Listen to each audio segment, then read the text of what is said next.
I'm so unbelievably unprepared. I'm in my pajamas. Hey. You're in your pajamas. You look like you've just I don't know what you look like. Your hair it's not its normal.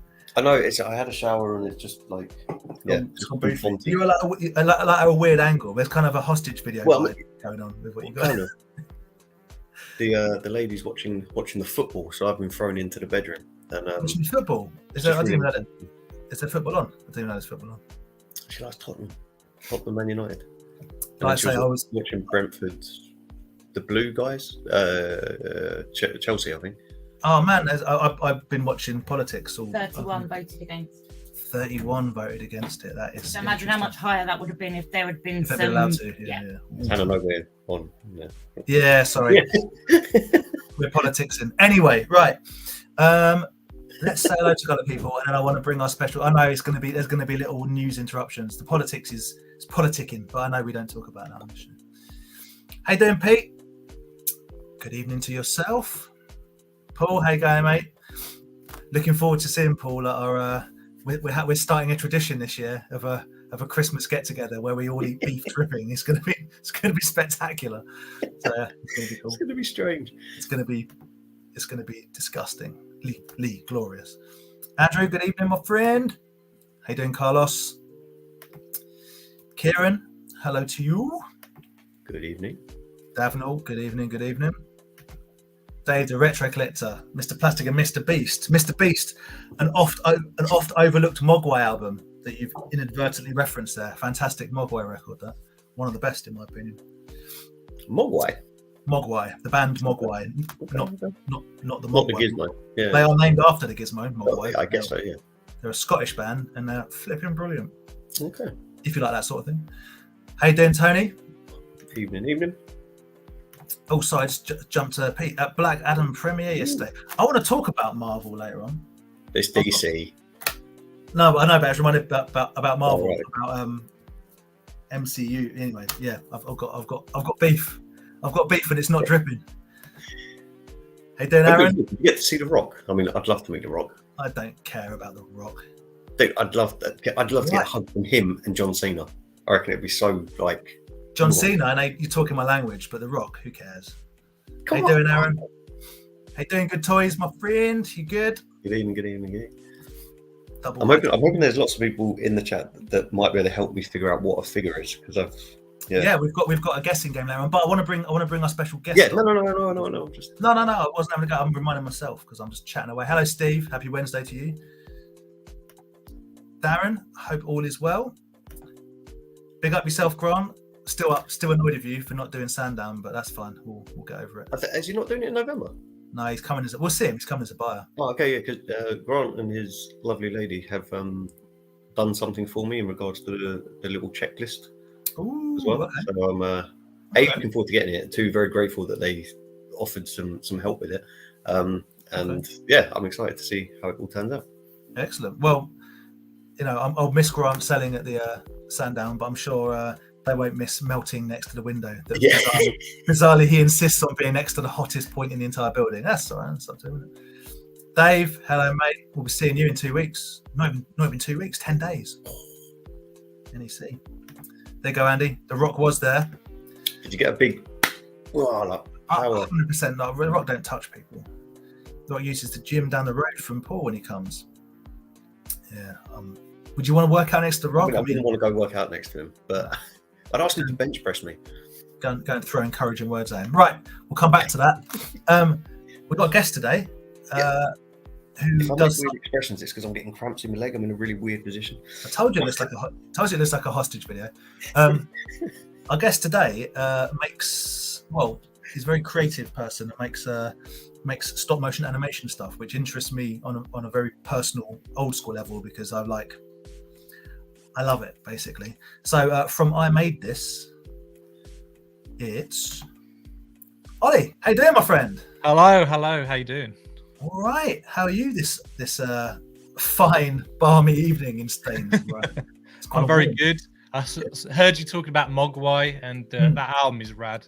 Glasgow Mega Snake is such a tune. Probably the loudest band I've heard live as well. 100% one of the loudest bands. Mr. Beast, The Hawk is Howling and Hardcore Will Never Die. I'm not just going to list Mogwai albums. They're an amazing band, but they're a really, really good band. Yeah. I'm going to add that onto my Spotify right now. Mogwai, as in like the Gizmo. Yeah, they're on tour next year. Got to check them out. They're so good. Yeah, as in Gizmo. Check out the video for Batcat if you want a real treat. I think my friends may have worked on that video. I think they were the set designers or something like that. I think it was. I love that video. I love that song. My friend Paul helped work on All We Love We Leave Behind music video for Converge. Oh, just nice. Just throwing it out there. Yeah, it's pretty cool. Isn't it? Something.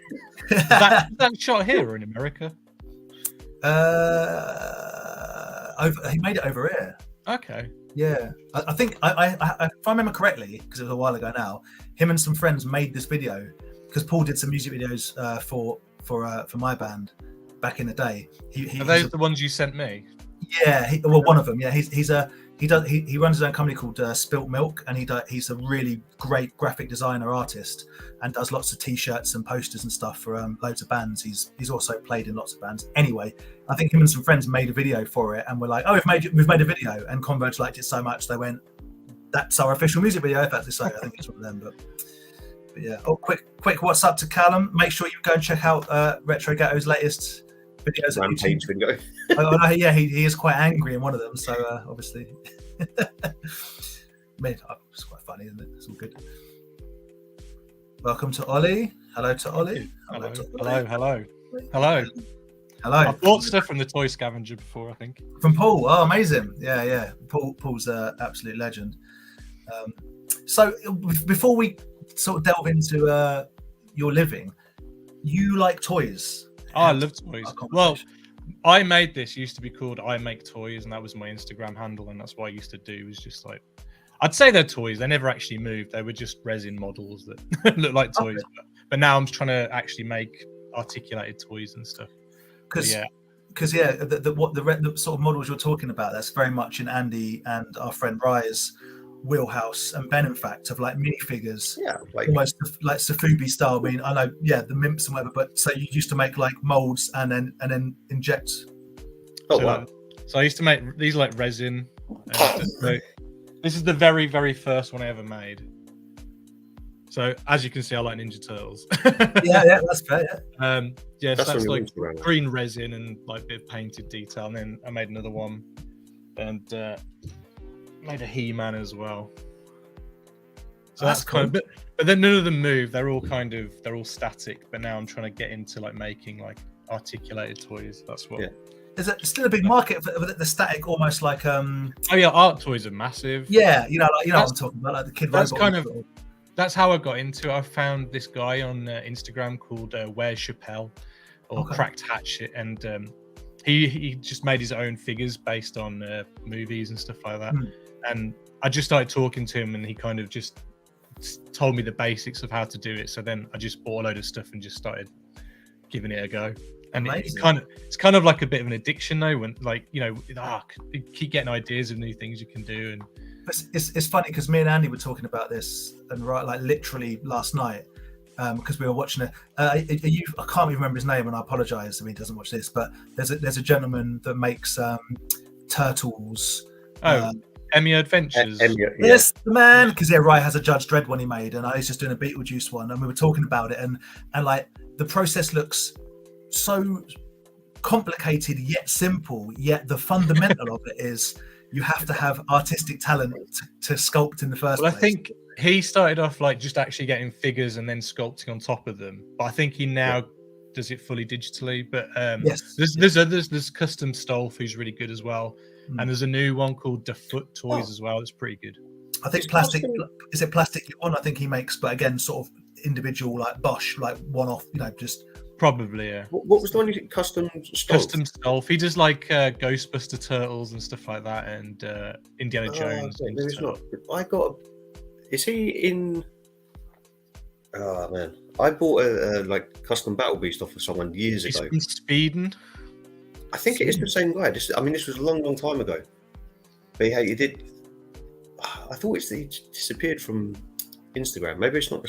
He does do miniature stuff, smaller things as well. Yeah. Yeah. So there's a Swedish guy. I always say Tom Technic, but that's a studio in Sweden. No. but like a Tectonic Toys or something. He made the run of Toxic Avengers. Yeah. Oh, quick hello to Viper. Hello, my friend. Evening to Ollie from Derby. Look at that. I'm sure it's custom wolf. I have bought stuff off of.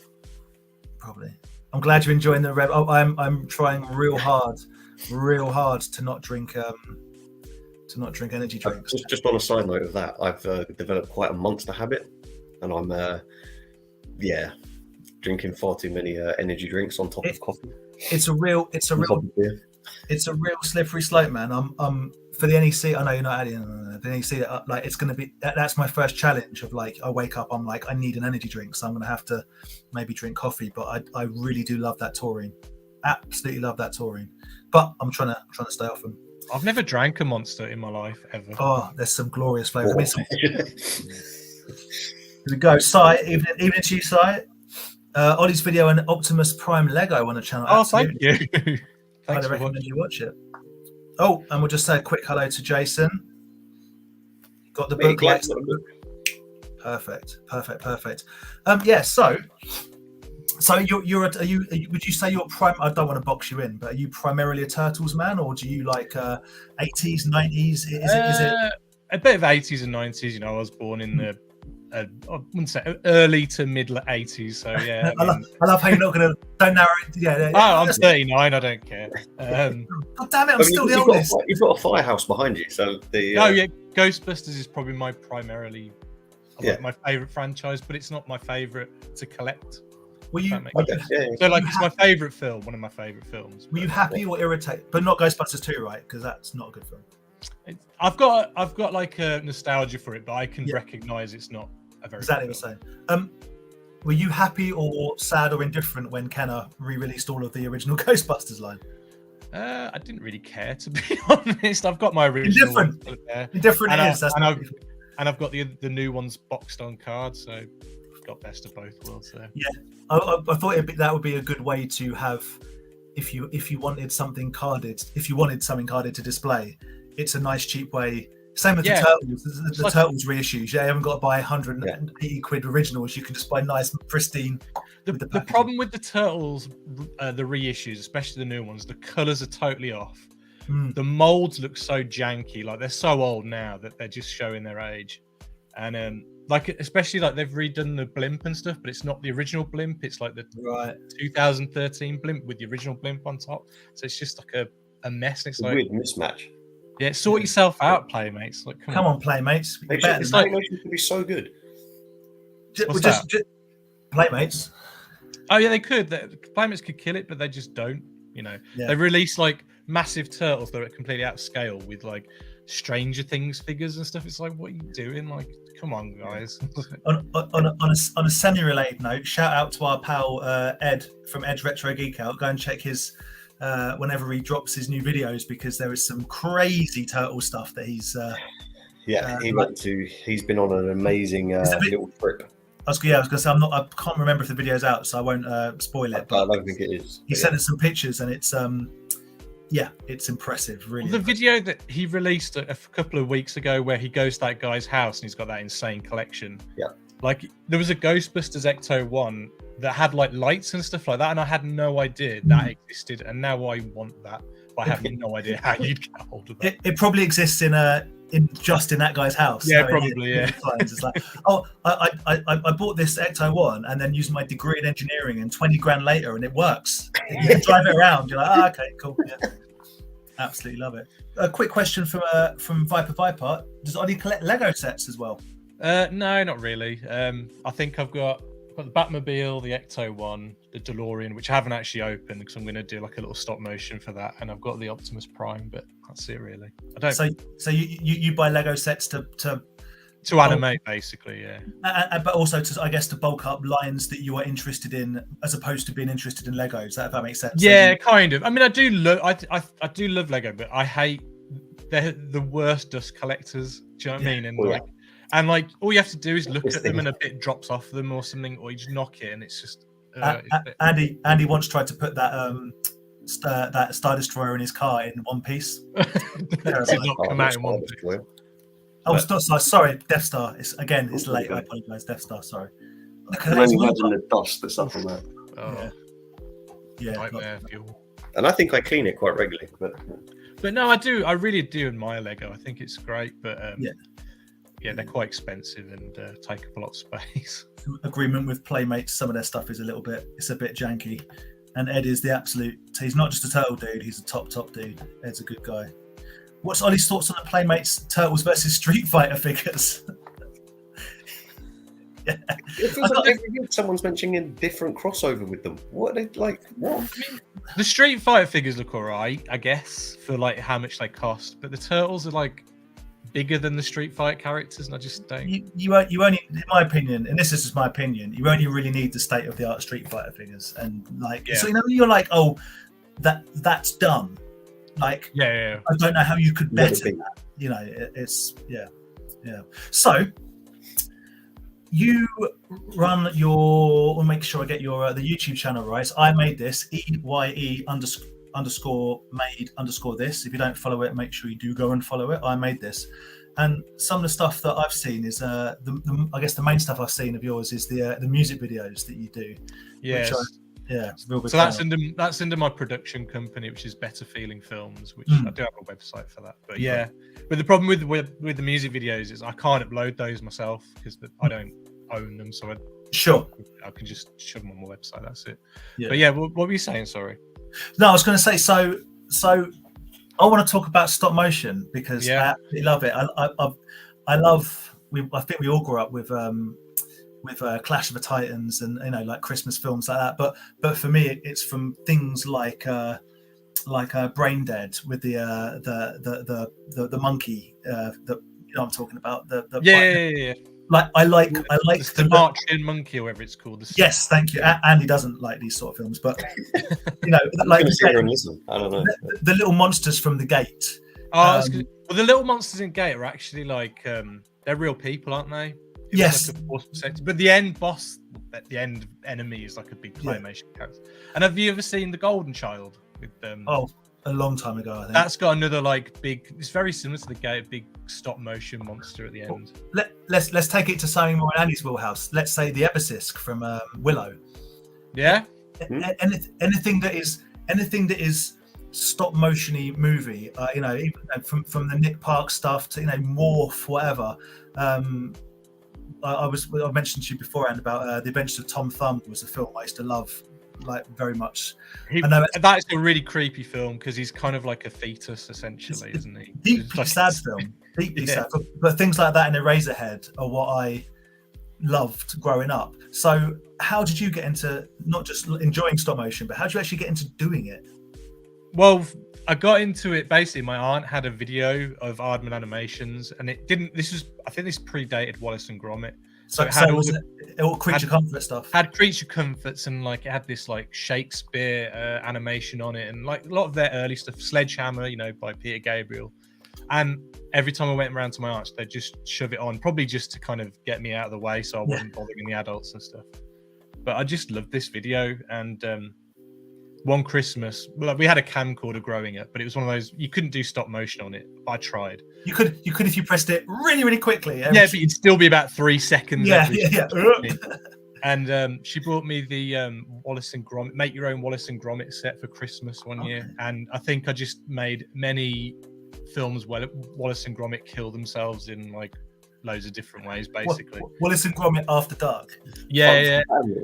And after that, I kind of discovered music, and like music became like my everything. It still is. I still, listen to music. I'm not going to ask if you like the band, but do you like the videos of Tool? Of course I do. Yeah, I mean, I'm a bit touch and go with Tool sometimes. Same. But I love the tone of the video. The videos are great. Like that's the guitarist does those, isn't he? He does them himself, I think. Was that? I didn't know. I believe so. Yeah. Amazing. So like filmmaking took a backseat, but then when I went to uni, I studied animation at uni, and I really gravitated to doing like stop motion basically, and that's what my final piece was in stop motion.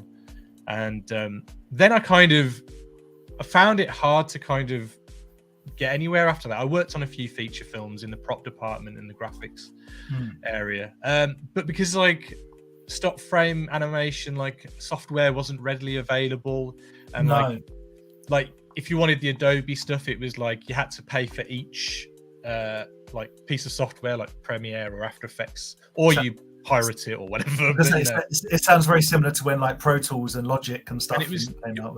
It was just a lot harder to kind of get the stuff you need to make the things you want to make. But eventually, you know, you start to accumulate different pieces of software, and eventually I made this music video. It was actually hand drawn though, but for a band called Bovine, and they're kind of like a bit Queens of the Stone Age, but heavy-ish kind of, and they're based in Birmingham. I did a music video for them, and you know, not many people watched it, but one person watched it, and that was the guitarist from The Prodigy.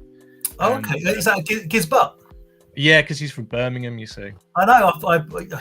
That's how I know him. I used to teach guitar at ACM. Yeah. And he lived with a bunch of my mates, and so they showed him the video, and then he showed that video to Liam Howlett, and then I get a phone call going, "Would you like to direct a music video for The Prodigy?" And I was like, "Is this a joke?" Yeah. Who's this? Honestly, I thought it was a joke.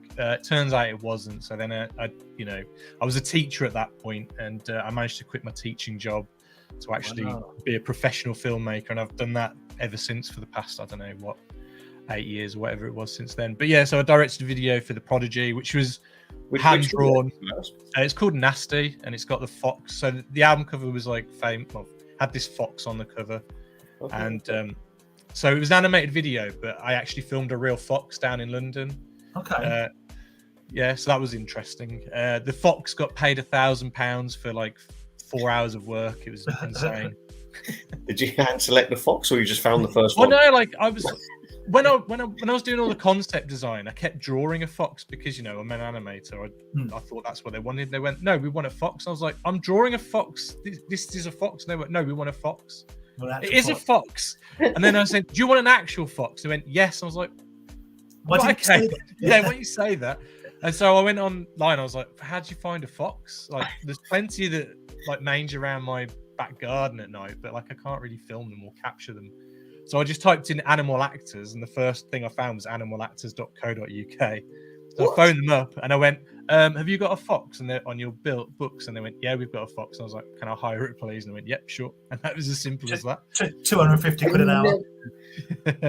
Yeah, and they're weird animals because they're not like dogs; they're more like cats. They are. I love foxes. That we have them in our. They're my favourite. They are the ultimate cross between cat and dog, and I think they get a really bad reputation. And me and Hannah look after our foxes because they are beautiful. Oh yeah, we do. I love them. And like the day I got the video greenlit, a fox like ran across me like in my driveway, and I thought that's got to be a no. Could I give a quick shout out to the album "Invaders Must Die" by Prodigy? No one talks about that album, and it's absolutely brilliant. Yeah, such a good album. Yeah.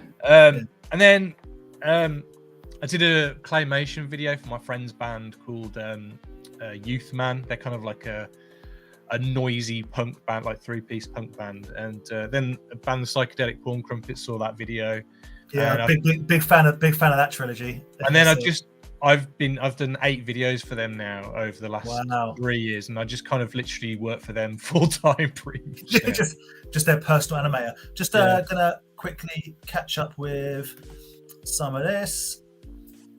Oh, thank you, Annie, for the Battle Beast book. No problem. Hello to you. Thank you for the purchase. Hello, James. Viper, Puppet Master. Yeah, loads of stop motion in Puppet Master, of course. Another film Andy, or series of films Andy won't have seen. But they pop up all the time on here because Dan's a Puppet Master collector of their figures. Oz Dogs is fantastic. Isle of Dogs is fantastic. It's a fantastic film. Awesome, Ollie. Sai, just seen on this video, The Prodigy Nasty, and it has around 15 million views. Yeah. Thank you. Also, bit RRP, Keith Flint, still missed. Yeah. That was a shock. That was. Yeah. He's the only one I didn't get to meet out of the band. Actually, I've met Maxim and Liam. Obviously, I spoke to Liam quite a bit, but like, I always thought Liam would be an incredibly interesting person to speak to. Just an interesting dude. Yes, yeah, he is. Yeah, yeah, he is. Probably not in a business sense. I just mean just to sit, because he always came across as the least showy, but clearly was the one that made all the music. So. Yeah, kind of. He is showy in a kind of way. Like, I don't know. Yes. Yeah, no, I guess so. Yeah, but yeah, that's incredible though. I remember watching, like behind the scenes stuff. I say more recently, on things like Robot Chicken and whatnot, and the technology that goes into it is quite, like you say, it's well, from back in the day anyway. I'm sure there are new apps and whatever. You could probably do it on an iPhone 27 or whatever. Exactly. Yeah. Like technologies can leaps and bounds. Like back when I was at uni, like you'd have to have either your little handy cam plug into your computer, and it would just look like it'd just be terrible, or you'd have to have I don't know. It was just really expensive to get into. But now, like the price of cameras, and you can just do it on your phone now. And I always compare, I guess, as filmmaking, for want of a better term, filmmaking, photography, and making music. It's a weird thing, because it is good. Obviously, it's good that the technology is affordable, is available, is cheaper, but it does irk people, and I absolutely understand why, that maybe spent their entire lives studying and training in a certain way. I know nothing about photography, nothing at all about photography, but I reckon I could do a semi-decent job taking photographs with a good enough camera. My phone's good, yeah. Right. It's hard. Like, you don't want to be a gatekeeper about these exactly things. And you want it to flourish, and you want a new generation to take over. Like, when you're a bit older and stuff like that. But like at the same time, you do get people you think. We always say the same thing about music, that like you used to have to go and write songs in a room, in a sweaty, beery, smoky room. And you had to go to a studio and record it onto reel-to-reel on an Akai, whatever, or Tascam, whatever. And then when the MacBook came out, certainly the ones that were preloaded with GarageBand, it was a complete game changer, because what's incredible? Anyone could sit at home and write and record and produce an entire album. But you know what the worst thing about that was? Anyone could do it. Yeah. I mean, so the internet is just awash and flooded with. So for every gem, there is just a lot of rubbish. It's just how it is. But yeah, it's a lot harder to kind of find the gem. Harder to break through it, and it almost, I think, it's certainly from a music sense, it dilutes the equation of effort. Time plus effort equals potential success, because it's like there is no such thing anymore in a music sense. It's like an album breaking through. It's about individual songs or sound bites. Maybe someone gets something picked up to advertise something, or in a film or something like that, but it's about a song, because people don't listen to music like we used to listen to it in albums. To have a Spotify playlist, so you have to write the song, not the record.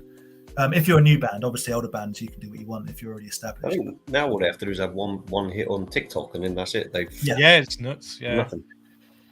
Yeah. So check out my new TikTok. I've never even been on it. I genuinely don't know what it is. I just or maybe I do. Did someone send me one? I don't know. Whatever. So yeah, are you working on anything you can tell us about, Ollie, or is it all? No, I've got nothing. I'm just working on my own channel at the moment, so I've just got a few videos on the works, because I did a couple of videos over the summer, and so it kind of kept me away from my channel. But now I'm getting back to that. So I built these today. I'll show you these. Please. I want to know all about the eyeball man as well. Oh, look at that! It's a little Leon. So it's a claymation Leon Kennedy from one of my favourite games of all time. And then to go alongside, I haven't quite finished yet. But sorry, Andy, that's Resident Evil. Oh no, I was going to say I recognise the. Yeah. So I've got that's Claire Redfield on the way. How long do they take to make? Like, obviously, obviously you're a professional, but like, I'd say about between 4 to 8 hours, depending on the detail. Really. That means, Andy, for me, are you about 4 to 6 weeks? This is what they start off as. They start off like a wire frame. Okay. And then, the idea is you can, you manipulate it and animate it frame by frame. Just because I saw you doing something with wires in one of your videos. With wires? Wasn't it? Which video was that one? For the eyeball guy. I'm not sure what I would have done for that one. I'm sure I saw you put like the clay around the wire, like not a frame like that. Yeah, so basically, for this guy here, so this is the action figure I was showing you guys earlier. Yeah. So just to kind of make sure I've got the shape, I'll put like on the actual version that I make out of Super Sculpey, which is this stuff here. I'll actually make a frame. Is that an upgrade to FIMO? Is it the same sort of thing? Similar. It's not like once you bake this, it's hard, whereas FIMO's still got a bit of bit of give. But yeah, so I just put I'll make a little wire arm just to kind of give me shape or whatever. So that's something it was different to the one you just shown for the. So that's just normal wire. This is where is it? The frame. I don't know where I put it now. Here's another one. They're made of stainless steel. This is a dog one. So this is they're made of stainless steel. So they're okay. But yeah.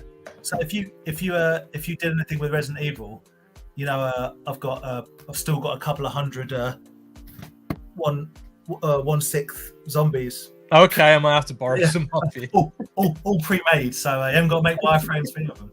Amazing. So this is. What are you gonna say, sir? Sorry, man. I was gonna scab the fire. Hello, Andy, mate. Stop motion can be really creepy. Tom Thumb, we spoke about. Ratmahat is such a good video. That's a deep cut, mate. That's cut. A good video. Give you from the roots. Resident Evil 2, yeah. I will ask Viper. I will ask your question, but after I hear more about what you're doing at the moment, Ollie, with regards to. So the next thing, which I'm hopefully going to get, I'm trying to get this done before NEC next week. But so I've been working on this figure here. Hang on. Is this the bounty hunter? Yes, this is based on the music video that I did for the psychedelic porn crumpets, and Amazing. I'm trying to get this done for. I'm not going to put his hands on because I can't. Yeah. But yeah, so he looks a bit janky at the moment, but I can't plug into his joints. But so that's T-Bone McLaser Blast, and he's based on the music videos that I did for the psychedelic porn crumpets, which were a lot of fun to make. But yeah, so I've basically bring him to the NEC to sell, or you're. No, I'm hoping because I promised Dan that he'd get one of the very first ones that I make. So I'm trying. Man, that's amazing. Wow. I can't promise anything, but I'm trying to get it made. Wow. For them. So I've been buying lots of things to help along with making it. So this is a pressure pot. Yep. And then I've got. So do you make the molds? Yeah. And then put the resin in, and then put them in the pressure pot. Is that pretty much how? Yeah. So I've got the latex here, the silicone here, and then I've got a vacuum chamber for that as well. So you kind of get all the air bubbles out before you pour in the. In the mold. That's what Ryan was saying, Andy, that his friend that makes the minifigs, the biggest learning curve for him was getting all the air bubbles out. Yeah. Well, I think you guys. I think Ryan was talking about. What's his name? Mine's gone dead now. He makes the Master of the Universe figures, Rainbow Yawn. I've chatted to him, and he kind of suggested the things that I need, especially this resin, which is PX90, which is a more gummy resin. So the resin that I normally use is a bit harder and a bit more brittle. Okay. Whereas this one is quite a bit more gummy, so you can kind of do the articulation. Spongy, so you can move it. Okay. Yeah. So that's what I'm going to be doing next week. Hopefully, get my first actual action figure made. That's my plan. Oh man. Anyway, can I ask a really silly question? Of course you can. You mentioned earlier that you have to bake something, so you literally have to.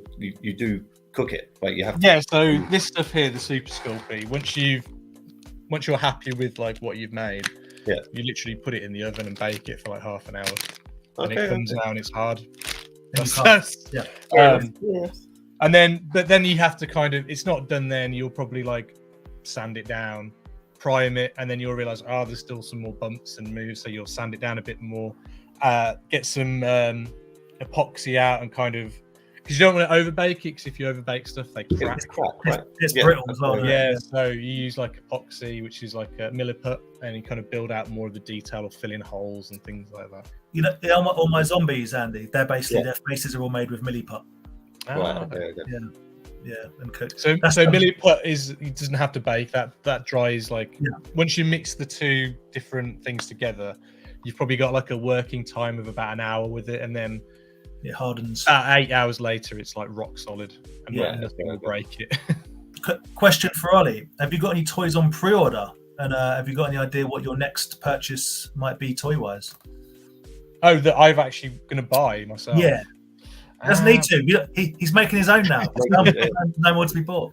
What have I got on order? I've got a Miles Morales from Enter the Spider-Verse, which I've had on pre-order for about 3 years now. Familiar tale, wouldn't it, Andy? Yeah.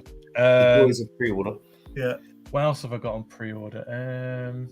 I'm a big sucker for the Super 7, like Ninja Turtles and the Toxic Crusaders. So I've got those. Have you got? Did you get the Super 7 Muckman? I have. Yeah, he's in my. I don't know if you can see him. I've got a Detolf over here. He's in there. Oh yeah. They are fantastic. They are. They're like surprising. Well, it's not surprising, but the turtles are the worst figures out of all of them. Hey, but like, the mutants are great. I've said it before, and I'll say it again. I don't collect turtles. I like the things that go with them, but the actual turtles, I've got no interest in. And then I've got the Earthworm Jim figures coming from Premium DNA. No, yeah, but from Josh. I'm Into the West. Still, you'll be waiting about 3 years for them as well. Not because of Josh, but just because of Premium DNA. Yeah. I've told Josh. Scale's a big thing to me, Ollie. Yeah. When it comes to presenting, and I don't like the fact they're obviously amazing figures. They're going to be incredible figures. They're going to be great. They're going to be more like Super 7 than Playmates. Fine. But there's only one figure in that line that hasn't already been made. And I'm a big fan of Professor Monkey for a Head. But all right, I'm going to make a promise to, if this figure that I'm making works out now, I'm going to do my best to make an in-scale Professor Monkey for a Head little figure. I'm going to try and make it in that scale. My God. Because that figure, the original scale. Like because that figure I just showed you is in the same scale as the Earthworm Jim figures. Yeah. I mean, like, you've probably seen Ed showed me a lot of this stuff, but the series 2 they were going to make. So there was Queen Slug for a Butt and just various other figures. And I don't know, man. Like they all look really good from Premium DNA. Forget about the waiting time. I know that's irritating, but they all look really good.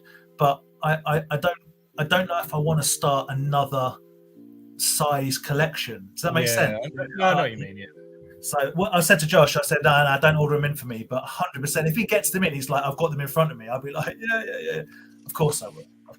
But the head poppers, the Premium DNA head poppers, Mad Balls, they're cool.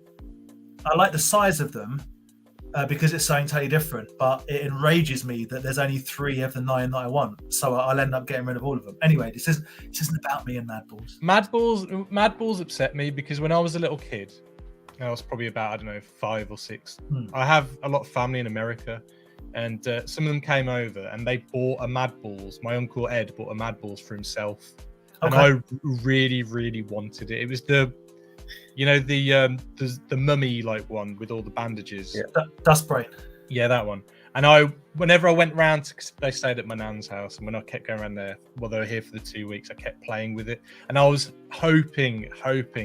He'd say like that, take it with you. Yeah. And like I hated the fact that he wouldn't give it to me. I mean, as an adult, I know why he wouldn't give it to me, because he wanted it. Like I wouldn't give a kid a toy if they wanted it. But like, so it still irks me to this day that I've never had one. I've never had a Mad Balls. It's funny how those like I've said this before certainly to Andy, but like I used to sort of hang out with a guy. Wait a minute. doesn't matter anyway, a guy called Michael when I was at primary school, and I didn't really have many toys, or certainly not new toys, and he had all the toys, and I mean, the things that I couldn't have, which I've now got. So in your face, Michael. Yeah, the Scorponok and all that, the stuff that I wanted, I coveted, and I'm pretty sure it was a Scorponok. My mind's hazy, but this definitely happened with a, and he was like, and I went, that's really cool. And he goes, I don't really care about it. I'm like, can I have it? He went, I've got a better idea. And he wasn't being malicious. He was like, this will be really cool. And he threw it out of the window. Like check it out, right out of a top floor window. And it just smashed all over the pavement outside. And I remember thinking like, oh man, I'd have really appreciated that. And it was just in bits. It might have been a Mars toy. It might have even been like a full Scorponok, but it was something that I wanted a lot. And it took me a long time to even, it left a very sour taste for that entire toy line. It's obviously gone now. It's coming when it is, but he spoiled the entire toy line for you. Pretty much, yeah. But if that was me, my parents would have definitely given me a backhand off. He was the sort allowed to in them days. He was the sort of child that if he'd have done that and he wanted it again, he would have just said, "I want another one." They would have gone, "Okay, cool," and just bought him another one. I had a friend who was notorious that he'd invite you round to bring a specific toy round. And he'd try and have it so that when you leave, you didn't leave with said toy. And he stole my Optimus Prime as a child, and I knew, like, I swore that was my Optimus Prime because my arm broke off, so I had to glue it back on.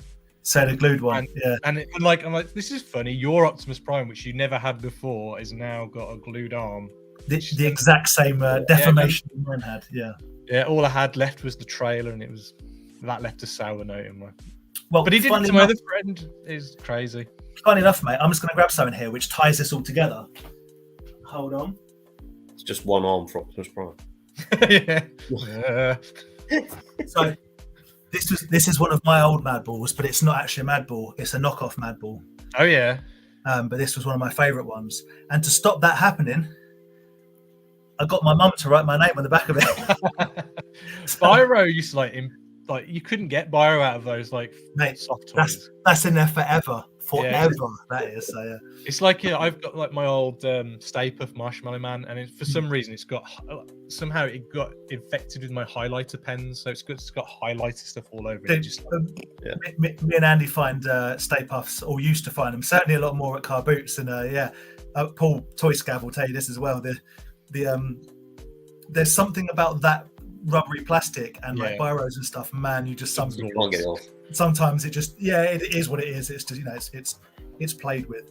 Now, question for Ollie: have you played Resident Evil 7 on VR, and what is your favorite game in the series? Well, I've played 7 just like normally. I really liked 7 actually. 7 was like the first person one technically. I mean, you had the Survivor game, which was like a gun game.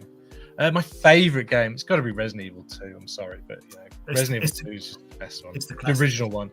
I mean, I like the remake as well. The only Resident Evil game I didn't like was 6. 6 was like. What was Survivor? Was that 4? No, Survivor was like a light gun game. 4 was just called Resident Evil 4. Well, I enjoyed Survivor because I played it on the PS2, but you could play it without the gun. You just turn the controllers. Yeah.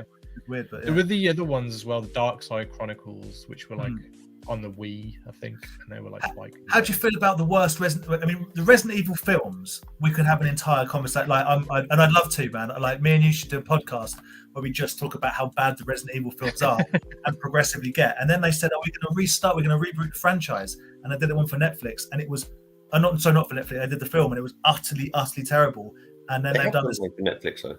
They had a series for Netflix which got so poorly reviewed. I never saw it because I've read some reviews that it's not been renewed for a second series. Look, Resident Evil is a really fun game. I really enjoy those games. I do not play them for the storyline, and you try and adapt them into a story. They're just it's just not going to work. I think just shooting zombies, right? No. To be fair, most of the time it's more of the monsters that you find. Yeah, zombies are kind of are just there, but it's just all like monsters and stuff. People associate Resident Evil 2 certainly with zombies, but it grew into something else. But I mean, all I'm going to say is if you employ Mila Jovovich to be your leading actress, then you got problems right from the start. Right from the start. Terrible. Yeah. Oh, Hours in the house. How you doing, buddy? Always enjoyed and impressed with stop motion. Morph and the legend. Yeah, you gotta love a bit of Morph. Yeah. Gotta love a bit of Morph. What's that? There was two Morphs, right? There was Morph and another guy. Chaz. Chaz. Yeah. Was it Chaz? Okay, He was like the creamy white one. He was like the naughty one. Yeah, he was Morph the naughty one. Was Morph the naughty one and Chaz was just angry? What? Yeah, one of them was more a troublemaker. I think Morph was the naughty one, right? I think so. Yeah, you might be right. How you doing, Brad? Yeah, the Game Boy games. Yeah, a lot of those we find have got names on them. Resident Evil Code Veronica was horrendous. I mean, I never got past that game because I got stuck on a helicopter with no ammo, and I was fighting this big yellow tyrant thing, and I couldn't get past it because I was like, I'm not playing this again. I remember getting infuriated by one of the Resident Evil, might have been Resident Evil 4 or 5, where you can't. I mean, I know it's true to the kind of game type, but you can't reload whilst you have to go to your menu screen and combine ammunition. And so, like, also, are you seriously telling me that I can't like move and fire? I know, it's crazy, isn't it? Kills me off. Atmospheric games, yeah, they are. They're very like I say. Resident Evil. When I first played Resident Evil, there's about 5 games: Resident Evil, Silent Hill, Dead Space. These are games that when I first played them, you get like a genuine, they're Silent Hill 2 for me. I still think that game holds up in terms of story. I think that's a good game. And like what's it called? The one that's the film's coming out, the TV show's coming out. My mind's gone dead. Last of Us. Oh, Last of Us. Really good. Yeah. I'm in that weird camp that I think the Silent Hill film was actually quite good. I like the first one. The second one was atrocious. Second one's one of them like, let's make a sequel, and yeah, absolutely terrible. Trouble with the series, they try to incorporate loads from the films and the game. Yeah, and that's what they do. You need to like. Have you seen the Red Letter Media video where they're just like trashing all of the? Yeah. When Rich Evans loses his mind, and I did as well. Honestly, when I first saw that, the end when Wesker's like, what am I watching? What is this? That is actually from Resident Evil 5. It's like shot for shot out of Resident Evil 5. That whole like sunglass thing. But it's desperately bad. It's desperately bad as a film. Terrible. That was like the 3D one, wasn't it? So everything flew in your face. Yeah. And I think as I think we've spoken about it before. Maybe Andy hasn't, but 3D films for me work best when I've never watched a 3D film, as in with 3D glasses. But you can see 3D films that are 3D and are like, this is 3D. We need to put this in, and it normally involves throwing an axe at the screen or a knife or bullets coming at people. And there's some other films where the 3D bits are just part of the film, and that's better, I would suggest. Yeah, like Enter the Spider-Verse was amazing in 3D. Yeah, I've not seen those films. I've grown an intense dislike towards superhero films. Honestly, I hear you. Like, Enter Spider-Verse is fantastic. Like I went into that thinking it's going to be terrible, but I went out of that saying that's one of the best films of that year. I believe you. That's the cartoon one, right? Yeah, the animation is just. If I haven't mentioned it, I don't think I have, because I don't think I've seen you guys. Massive, big up, and seriously, everyone should check it out. Bullet Train, it's the best. Honestly, it's such a good film. The Brad Pitt film. Some sort of streaming thing, but I'm not going to pay to see it. Don't pay for when it's available free. Don't be put off because but it's genuinely really good. If you like good action, it's just a really good action film. Funny, anyway, it's a good film. Speaking of films, there's a film I saw a few weeks ago which I banged on about, which Andy will never ever watch. To be honest, I haven't watched most of the films you've mentioned tonight. No, I know, mate. That's all right. Called Mad God by Phil Tippett. Have you watched that? I've seen it. Yeah, I mean, like, I've been following the production of that film for when it was just like Phil Tippett just doing like little clips here and there, because he's obviously been working on it for like 30 years. I mean, it's 30 years, but for 30 years he's used the same. Just as for some background, Andy, Phil Tippett did the Ed 209 and stuff like that. And like Jurassic Park. He worked on Jurassic Park, not the CGI, but the actual practical effects. What it was, if you see it on Disney Plus, there's a new docu-series called Light and Magic. It's all about industrial light and magic. It's really, really good, actually. Yeah. And so basically he did all the stop motion for all the Star Wars films, and then when Jurassic Park came around, it was all going to be stop motion dinosaurs. But then behind their back, they started to like work on computer CGI stuff, like to prove the CGI department in Industrial Light and Magic wanted to prove a point that they could do it, and they showed this test to Spielberg, and they were like, once they saw this test, we're not going to have stop motion dinosaurs. But because he'd put all this work in, he kind of figured out how dinosaurs moved and stuff like that. Yeah. So they essentially made like I showed you that armature like this, but it was all connected to the computer. So whenever he moved it, the dinosaur would move on. So it's his animation in the film on a CGI. I've seen. I think I've seen it behind. I'm sure we all have with Jurassic Park, but the CGI layer build up, it always starts with a frame just like that. But I mean, it properly holds up to this day, the CGI in Jurassic Park. But yeah, so Phil Tippett, as a passion project, Andy, has made a film called Mad God, which is I absolutely love it. But I think I described it as it feels sticky.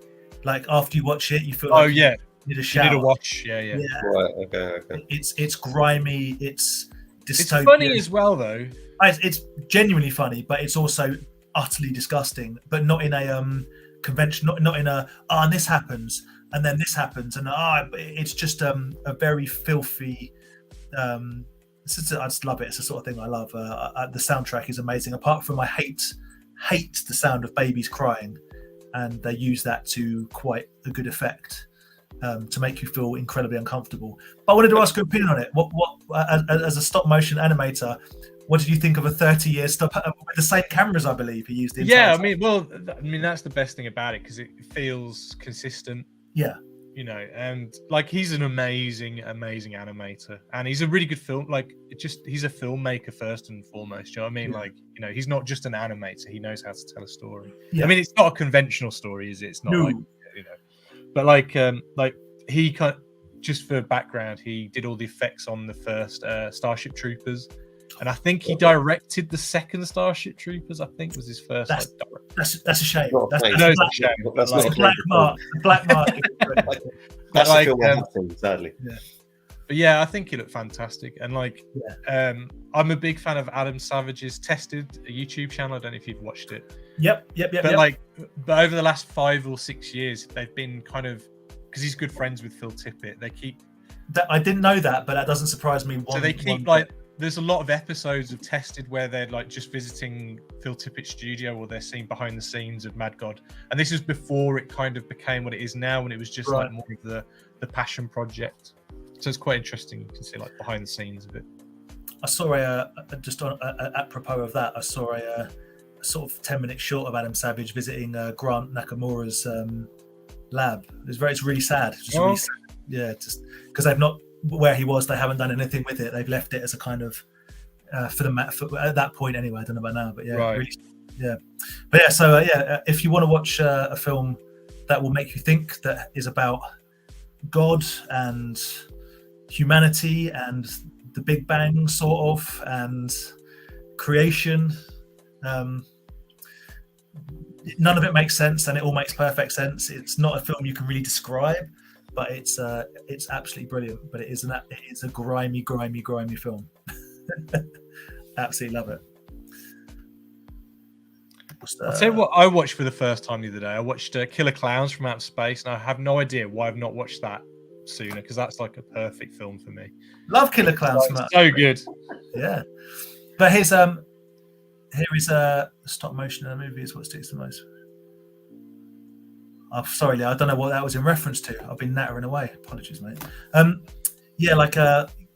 This is how elitist and gatekeepy I am. I had the state of the art Killer Clowns figure, and it was the only thing you could buy, basically Killer Clowns merch related, whatever. So I've had that for years and years and years. And Spirit Halloween in America have just released everything Killer Clown related, everything you can imagine. And not Mego, but similar. You can buy, and you can get Funko Pops of Killer Clown, and you can get all this stuff. And I'm like, video game, isn't there coming out? Yeah, there's a video game coming out as well.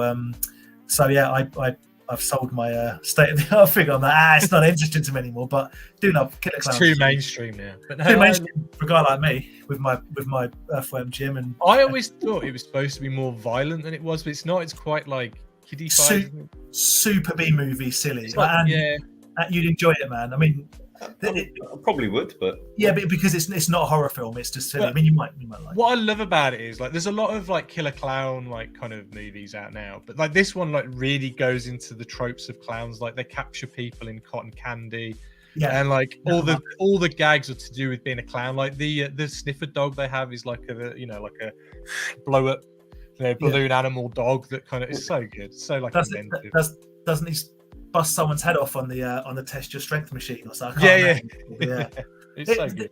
For some reason, they are so different, but it reminds me of a film. It doesn't. Whenever I think of Killer Clowns, I also think of a film that not a lot of people bothered watching, probably for good reason, called Meet the Applegates. Oh yeah, where they become like the big like praying mantis sort of thing. It's a great film, that is. I remember really enjoying it, but I've not seen it for so long. But for some reason, I always, you just sort of think of films together, and I'm like, Killer Clowns. What about Meet the Applegate? Andy, this film, it's a bit like they're kind of a bit like the family in, I'd say, Third Rock from the Sun. They're trying to be like normal people, but really they're like giant locusts inside like human skins. Honestly, it sounds familiar, but they wear human skins, and every now and then, shenanigans. I don't think it is a Saturday Night Live film, but it could be. You know what I mean? Yeah, it does have that vibe, doesn't it? Very familiar. Yeah. But not something that's in my watch list. Like, I don't know. It doesn't sound like something I'd voluntarily watch, but maybe. I don't know what platform it's on. It used to be on Channel 4 every now and then when I was young. I've never come across it on like DVD, or I've never on any sort of media. Okay. I didn't understand the question. Okay, the stop motion in the movie Elf. Oh yeah, that's great. Yeah. Well, it's like that was like meant to be like the Rankin and Bass stuff, isn't it? Like Rudolph and all those kinds of things. Yeah. I love it when films like that will embrace like stop motion in that way. Like it's a shame that it's just not used anymore. Like that's why I've been working on a film for the last 3 years, and it's like live action, but there's a lot of stop motion effects in it because what I do is claymation, so there is a little bit of a difference. So claymation is what Aardman do, so plasticine, whereas like you've kind of got like the Kubo and Isle of Dogs and stuff, which is more stop motion, where it's kind of like actual fabricated characters, and they've kind of got Kubo was actually done with models, wasn't it? Yes, that was all which I think is remarkable, because when you watch that, you go, it's a computer animation. Well, it has to be. Well, you know how Leica, the way they do their faces, all their faces are CGI, but what they do is they then print those faces out on a 3D printer that paints them as well, and they just literally stick the faces on, and that's why the faces look. You could say it's a bit of a cheat. But another strong recommendation into the chat if you've not seen Kubo and the Two Strings. Oh, it's a fabulous film. Really good film. Kind of went a bit under the radar when it came out, but really, really good. I just think like some people, I don't know if I've seen people in the chat, but some people just don't like stop motion. It creeps them out for whatever reason. I don't know. I find it quite magical. Obviously, Same. I do. But even in like Always Sunny in Philadelphia, where do you remember that episode, Andy, where it goes into what they do when Frank, I think it's when Frank smashes his, I can't remember, Frank's in hospital and he has a dream and they tear him to pieces at the North Pole. You know what I'm talking about? Always Sunny, there's a whole sequence in claymation where the whole gang, and they spit in his face and pull his eye out and like pull his legs off and stuff. Anyway, I need to watch that. I did not remember that at all. Yeah, that happens. That's a real thing that happens. I thought I was quite a connoisseur of Always Sunny, but maybe not. Yeah, you must remember that. It's the Christmas. It's like a Christmas episode. It's the Christmas episode where his old business partner that pretends to be dead, like goes to a Christmas past, and they're trying to get him to give him money and be nice and all that sort of stuff. It's quite an old one. Yeah, that's more okay. And I know Community did one as well that was stop motion. Yeah. I think. Yeah. Yeah, well, I agree. I think magical is a good word. It turns it into something quite nostalgic. Well, because like, I mean, it goes to the fact that I like toys, and it's essentially like playing with toys. It's how I play with toys now. Like, I make a model and I get to like move it around and play with it and pose it. And I think that's probably one of the reasons where Robot Chicken took on a life of got so basically made Adult Swim what it is because seeing your favorite toys swear and cut each other's heads off and blow each other, it is like there is something, like it's how you played with toys coming to life in front of you, basically. Have you seen, do you know who Donald Faison is? He was Turk in Scrubs. So like he was a voiceover artist on. They did loads of Robot Chicken stuff. But now he's a really good animator now. Like his hobby is animating. So if you look at him on Instagram now, all he's doing is stop motion animation and stuff, and he's actually really, really good. He's also an incredible dancer, by the by. So. With Celebrity Deathmatch. Yes. Yeah. Oh, great shout. Celebrity Deathmatch, yeah. That's great. Yeah, what a show that was. I used to have it on VHS. What a show. Celebrity Deathmatch. Yeah, love that. I love the episode with Beavis and Butthead, and that was a good one. So I was talking about Beavis and Butthead the other day. I'm gonna have to buy. I don't know if they did a box set with DVDs because they made a new film, obviously. Yeah, I've got it's like I've forgotten what it's called now, but it's in a gold box and it's got. But it's called the Mike Judge Collection, and it misses out quite a few episodes, but it's the best way. You can actually get one called the King Turd Collection, but it's a bootleg version, but it's got everything on it. I guess my trouble. So I have two. Sorry, I've left this on. It's Viper. Thank you for watching. I hope you come back and catch up at the end. But I have like two recollections. I love Beavis and Butthead.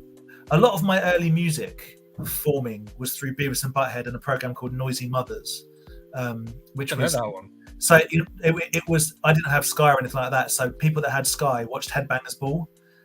If you had terrestrial TV, there was a program called Noisy Mothers, which was on ITV, I think, at like 2 a.m. Say set your VCR or whatever.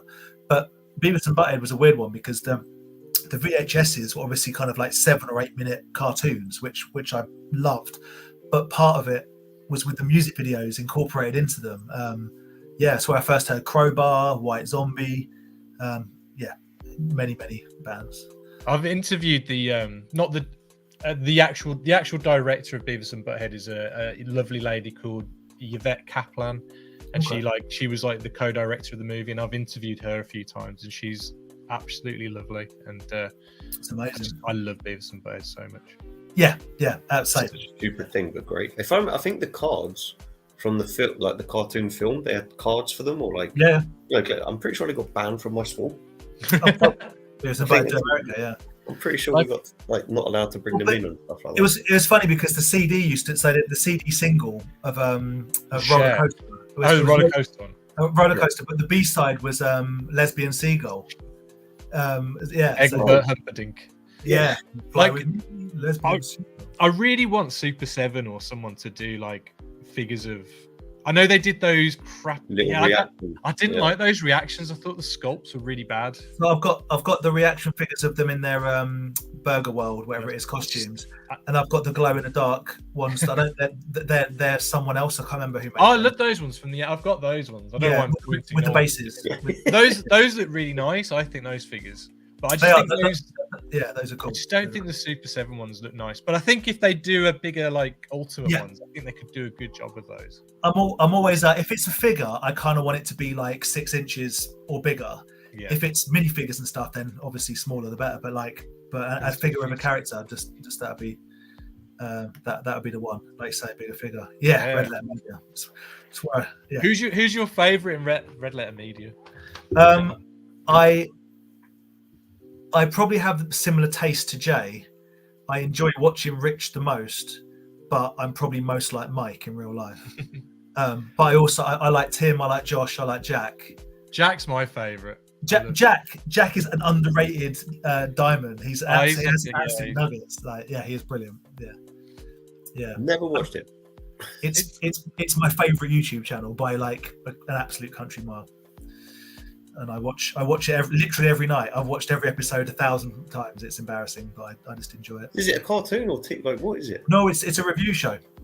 Right. Okay. They became famous for doing the Phantom Menace review like about 10 years ago, and it was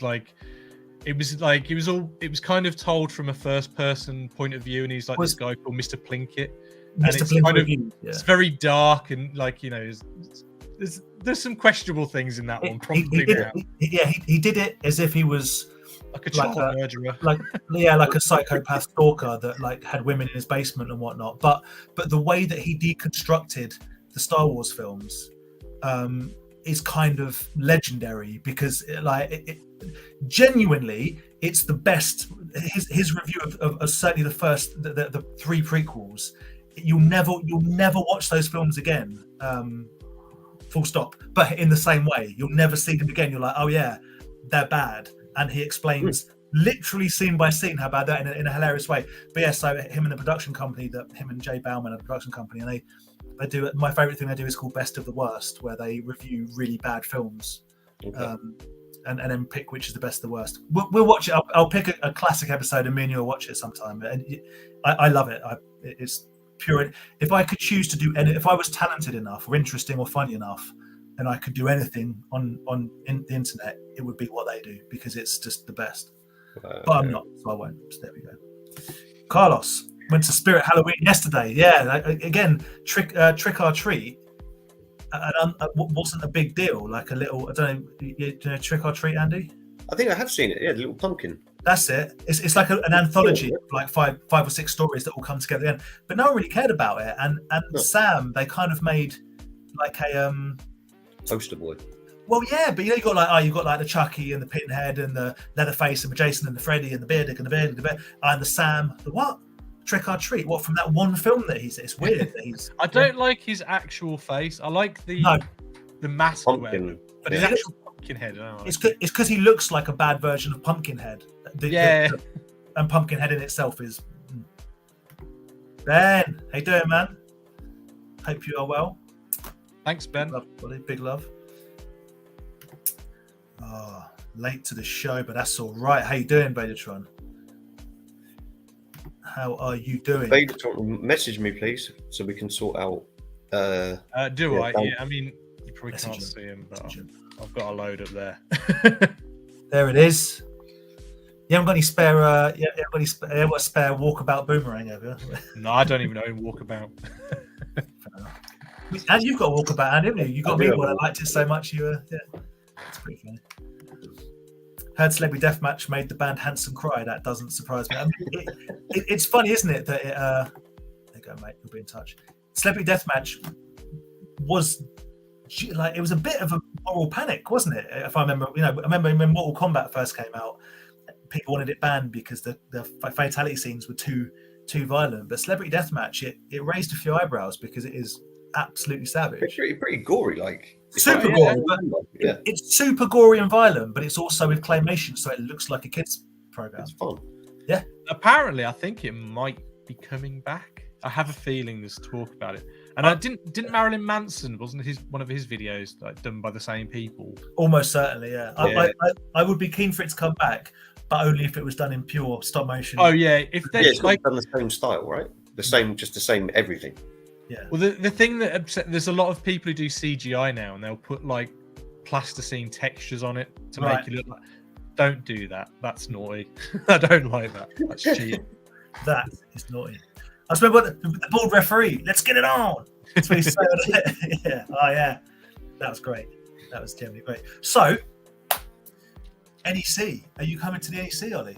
Of course I am. Yeah, I live like 5 miles away, so of course I'm going. You've been to NEC before, right? Yeah, I bought stuff from you and Andy. I know. I got like, it's weird that we've become pally and like. Well, no, it's weird because like obviously I've gone there and I've seen there's Aaron. I've seen him on YouTube. There's Andy. There's Dan. I was there when Ed was there. The other was it like earlier shit? But like I'm quite shy in real life. To discuss. We had so much music to discuss. I'm quite shy, and I was like, do I say hello? I don't know. It's a bit weird. I don't know. Well, now we've spoken. Now we've spoken, so we've popped the cherry now, so I can. Yeah. No, but I really look forward to it. I'm not going to be there. Genuinely upset that Andy can't make it because obviously this is looking like it's going to be, certainly the last. You know what you say, Andy? Just say I've got COVID, and then you don't have to turn up. I mean, I'd be tempted, but there's too many repercussions if I'm not there. Yeah, the trouble, Andy has two problems. Number one, he doesn't work for this business. He manages this business. It's not his business, but he manages it. And number two is he does actually care about his staff members, which is that's why you couldn't be a politician, Andy, because you actually care about the people that work for you. So you don't want to leave them in the proverbial. So that's fair enough. But yeah, I mean, I don't have any ambition in selling on the 27th of December. I'd like just to have one.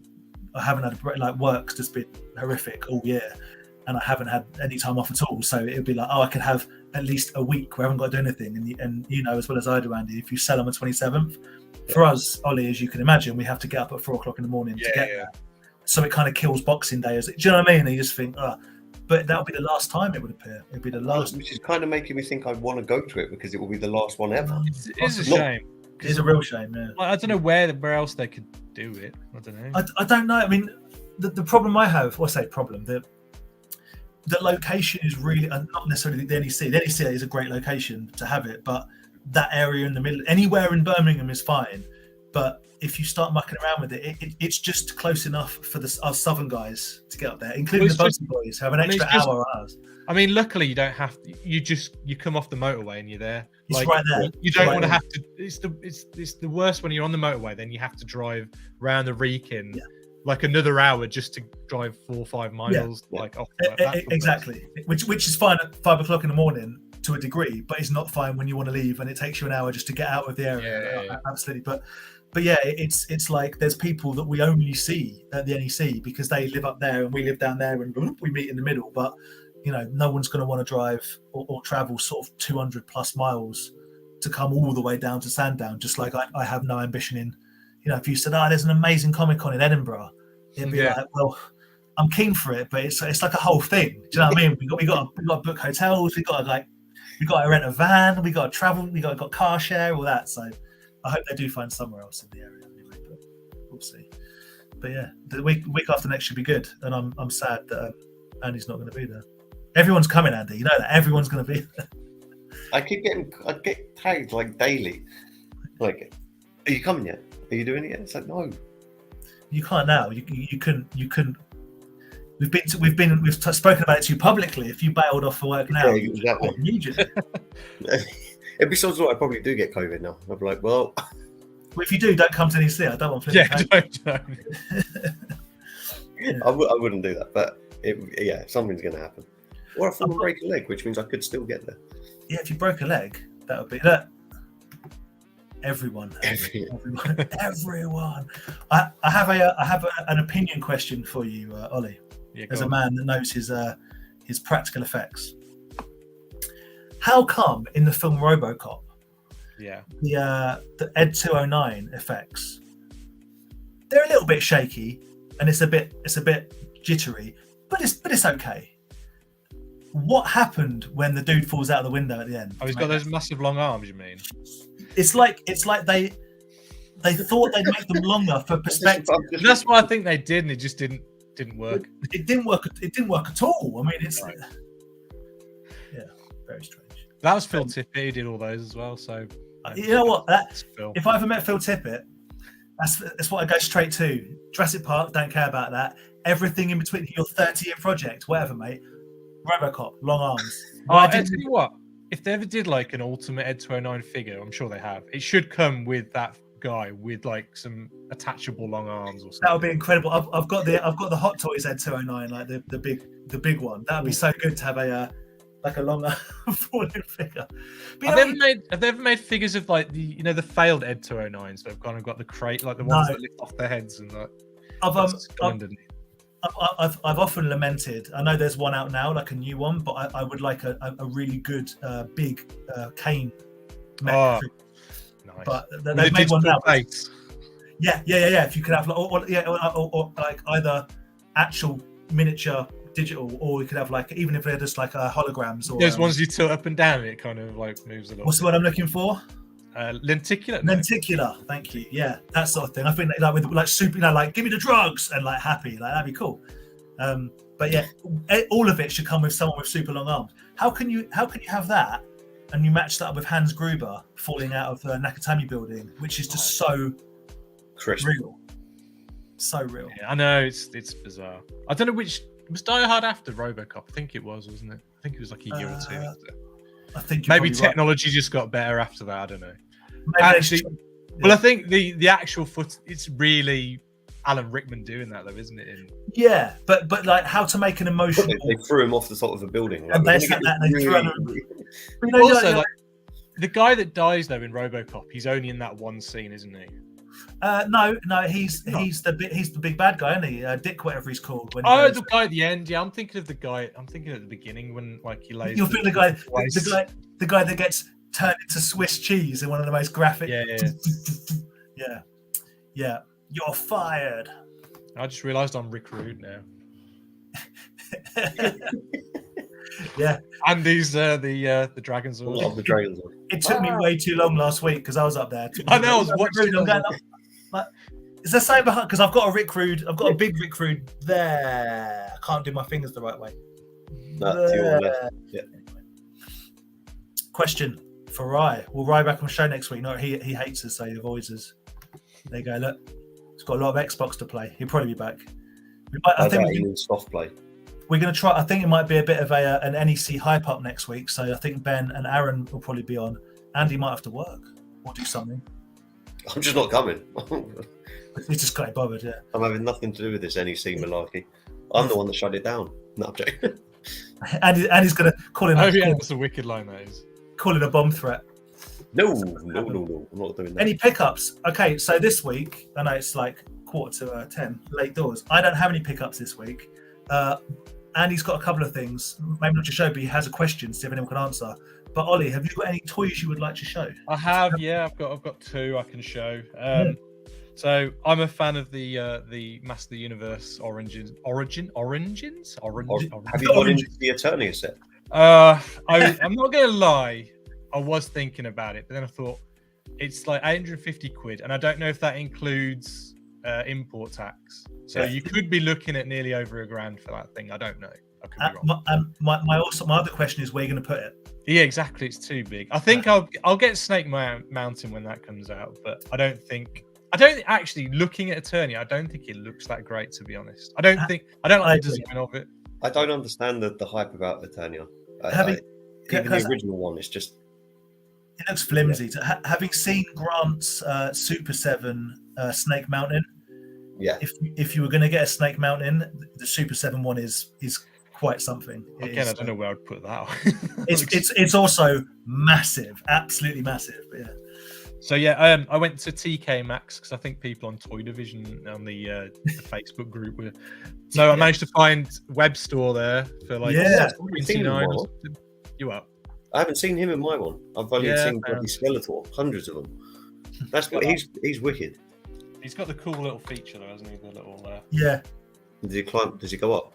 Oh no, he slides. Yeah, from side to side, yeah. And then, like we're talking about pre-orders earlier, I pre-ordered something very early on in lockdown, and I forgot about it. And I have to apologise to you, Dan, about this because I know you don't like mentioning this, but this was something I bought in lockdown. Maybe a mistake, but I still kind of like it. sorry, Dan. It's all right, mate. It's all right. It's 1/6 scale, so I can just about. But it is a lovely figure, though. It is a really nice. It's a brilliant head sculpt. What company is it? It's Hot Toys. It is the Hot Toys one. I mean, but then it'll be a perfect head sculpt. Yeah, that's cool. It's lovely. They are cool. Yeah. But yeah, that's all my pickups. I'm gonna tease Andy because it's just all over here. Oh, it's the Jabba set. Speaking of 1/6. Oh, I saw you were selling this. Yeah. It's super cool. It is super cool. I've seen it in the flesh. It's amazing. So who made that? This is by Sideshow. Oh, Sideshow. Okay. Yeah. So Sideshow, like Hot Toys. If you want Star Wars. Sorry, I'll rephrase that. Hot Toys mainly do like Marvel superhero stuff. They do really good Star Wars stuff as well. Sideshow do really cool Star Wars stuff, but also other film stuff. Like I've got like Beetlejuice and loads of stuff. But my favorite company is 3-0 for 1/6 stuff. I was gonna get their Mulder and Scully actually. 3-0. Yeah, but like the Scully was so like undersized compared to the Molder. I just couldn't. Yeah, it's couldn't not cool. do it. So I was like, nah. Aaron got his Green Ranger from that, right? Isn't that he got a 3.0? 3.0, yeah, because they make. They're not. Yeah. They look Yeah, really yeah. nice, and they were really affordable. They were like £100 each, which Yeah. I know it's not cheap, but for Guys, like a guys, figure that size. guys, we're talking about Star Wars and Power Rangers. Is this some kind of assault? Yeah, but yes, they made the Power. I swear I got like the BioShock Big Daddy, and that they do Ashley Wood. They do World War Robot stuff, so lots of robot. Anyway, that's all 1/6 stuff. Mr. Retro Ghetto, who absolutely loves Street Fighter. No one loves Street Fighter more than Callum. Have you ever done any Street Fighter based stop motion? I haven't, but I might make some characters soon out of clay and do some videos on my channel, maybe. But next year, my big goal is I want to make a film on my YouTube channel, like where I document all the process of like making it start to finish, like a claymation. Because I've never actually made like a actual claymation short. I've done lots of music videos, but I haven't done like an actual one with like dialogue and stuff. So that's my goal next year, to do like a short film. My friend's written it already. It's just I've got to get my film that I'm working on now finished, and then hopefully sometime early next year. So you're going to try and beat Phil Tippett's record? Take 31. No, it's going to be a bit shorter than Mad God. It's going to be like a 10-minute short, but it's going to be like a mashup of two of my favorite things, like one of my favorite cartoons as a kid, but then one of my favorite horror films as an adult. So it's going to be a mashup of that. I really enjoyed your say Alice in Wonderland esque, the edible townsfolk. That was that one. I'm never happy with what I make, and there's a lot of things I would change in that video and the 2 sequels to it. But I have to say I am super proud of those 3 videos. Like they were a lot of fun to make. They were really hard because we were talking about, like, before we came on, like that you were talking about your job, saying and then I was saying my job's fun and creative, but there's also the downsides, and the downsides are it takes forever. I'm working on it like 18 hours a day, like especially if you've got deadline and you've got to do so many shots in a day, you've got to make so many characters, you've got to build all the sets, and I'm one of these crazy people that pretty much does it all themselves. I don't hire, on those videos I had a guy who did the editing and stuff, but like most of the time it's just me. And like I think I've yet to come to terms with the fact that I'd love to do something creative and rewarding, but it appears that I value stability and consistency, and I know people that live like their jobs are so rewarding, but there is always that slight fear factor of if I don't work, I don't get paid, sort of thing. Well, yeah, exactly. So like I'm almost working, and sometimes you do jobs that pay really, really great, and then you might not work for a little bit after that, and then you're thinking, crap, I need to work, and then you'll get work in, but it's not pays great, but it's just like paying the bills and stuff. You're thinking, Jesus, why did I buy a Hot Toys? Yeah, exactly. I'll probably be regretting that soon, but like. It's I also like, I'm sure you don't, but something that I definitely suffer from at work, and I, in a creative capacity as well, I feel like if I did something that I loved and creatively rewarding, I would suffer quite badly from imposter syndrome and always be like when you just mentioned about like there's things you look at it that you would change. It's like, because you're an artist and you look at stuff and you're like, and it would just, what is it? 100%. Like if it's my own projects, then I'm normally okay. But if I'm hired to be an animator for someone else, I massively get that. Like I think it's almost like I forget how to do what I do for a living, and I'm like thinking, I can't do this, and I'm like, but you can do it, and it's just.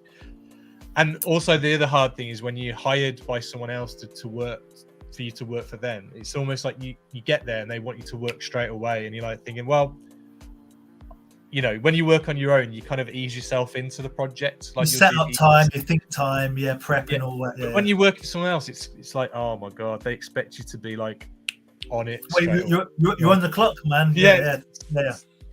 That's why I just like working for myself, and if I can do that, then for the rest of my life, then great. But that's my goal with my YouTube channel, is to kind of get to that stage where I can do that.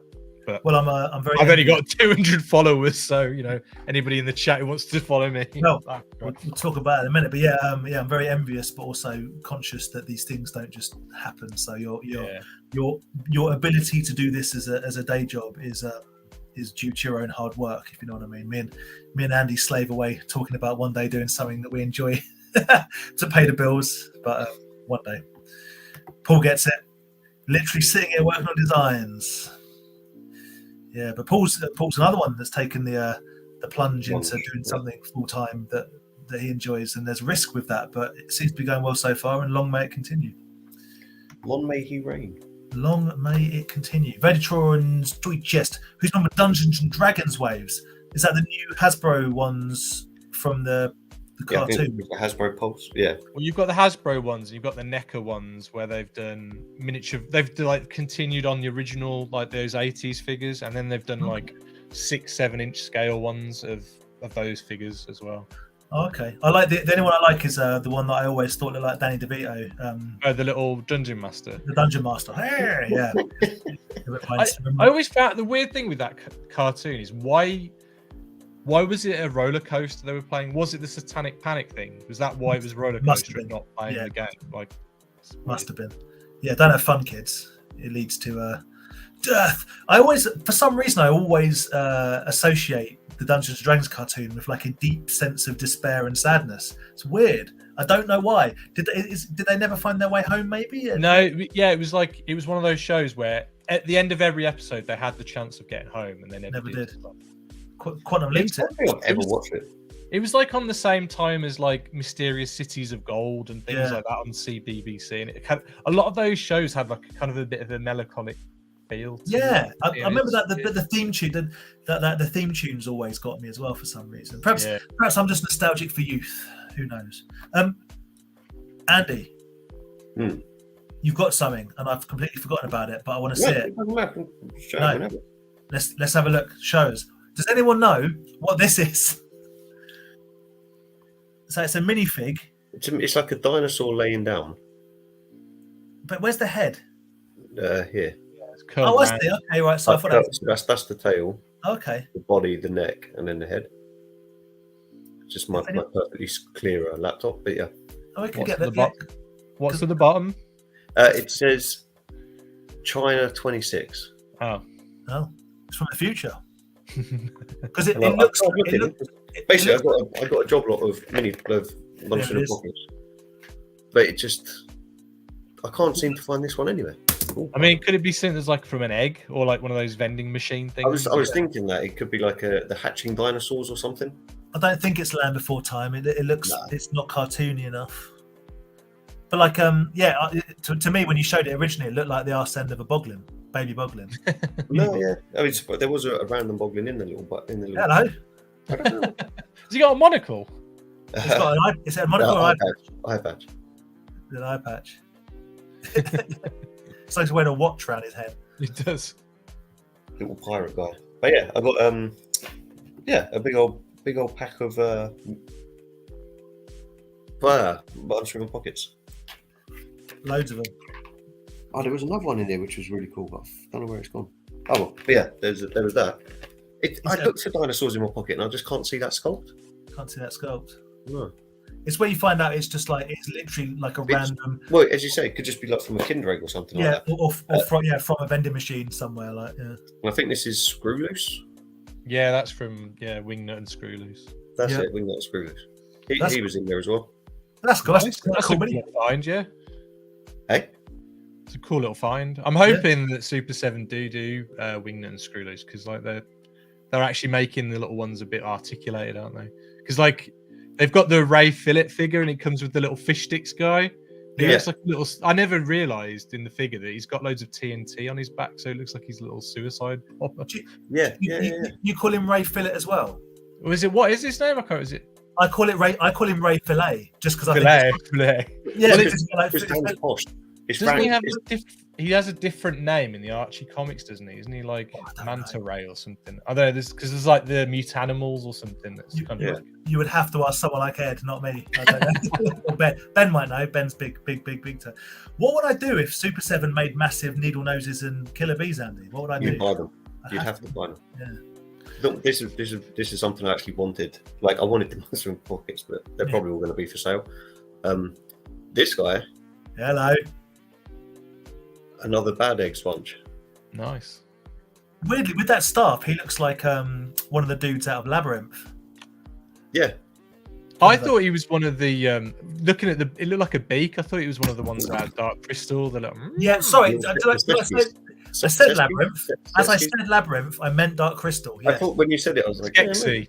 Yeah, but you know, like the good guy, like the big lumbering good ones. That one, yeah. I need to watch that series. I've only watched the first episode. I should go back. It's such a good series. So good. Cancelled. What might Ben know? Ben, Ray. Is it Ray Fillet or Ray Fillet? No one really cares. I'm just being an arse about being called Ray Fillet. Did he have a different name in the? Is it the comics? Yeah, the Archie books. The Archie books. He might know. This very quickly. My last thing, which is Right. I feel like I don't know. At first, I was like, "Oh, god damn it! Shouldn't drink an eBay," but I got a laser beast that I have.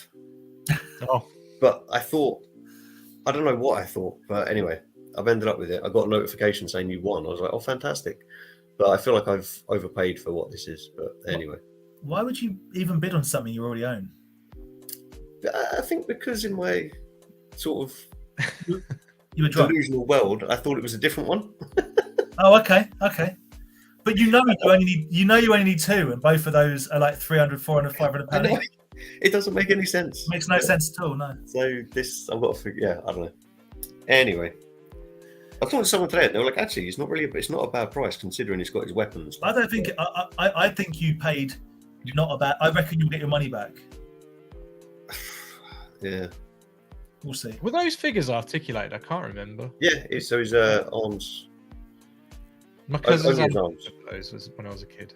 Yeah. Because weren't they related somehow to Transformers? No. Yeah. They had like a little rub on, didn't they? Yeah. Maybe if I get a copy of your book, it'll explain it all. I'll be bringing. Yeah. It doesn't explain anything. It just doesn't explain anything. It just shows them. But I will have copies of Andy's Battle Beast book with me. For the absolute bargain price of £8 a copy for people in the chat. I think there's some people coming to NEC to grab one, but even if Andy won't be there, if he's not man enough to pull a sickie, I'll be there with a box of his books. Genuinely, they're wicked. They're really good. So if you like Battle Beasts, get one because it's all you would need to know about Battle Beasts or need to collect. Well, it's not really that insightful, but it's cool. It's a really good book. And speaking of the Battle Beast book, here's the man that put it together from a design perspective. Ben from Bugsy's Toy Box. He thinks it's meant to rhyme. Ray Fillet doesn't really matter, and not that he knows of. Well, that wasn't very helpful, Ben. But thank you. Fillet. But fillet, but Ray Fillet. I mean, fillet of fish. Yeah, fillet of fish. Anyway, Ollie, it's been an absolute pleasure. Thank you so much for coming on. How can the people who watch this follow your business? You can just check out I Made This. I'm on Instagram and YouTube, or you can check out Better Feeling Films on my website or my YouTube channel.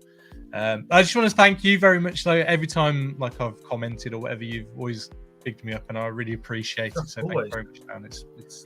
Just double checking. Sorry, have you got 2 YouTube channels or the 1 YouTube channel? I have many YouTube channels, so I've got. Okay. I've got I Made This, which is where I put all the stuff that I like, things that I'm making with my hands, and then Better Feeling Films is where I put my own films up on there, basically. Right. Okay. Or I've got my actual website for that, where it's linked to all my music videos and my blog and stuff like that. What you want to do, mate? Take this from someone that's got about 6 followers. You want to consolidate that into one place on YouTube. I was thinking of doing that.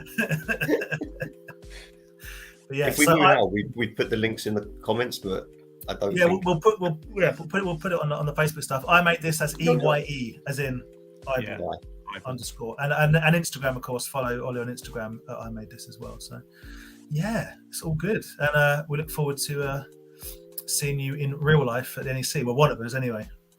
You'll have to let me know if you're coming down on the Saturday night. And I don't know. Rye, Ben, and Sam are.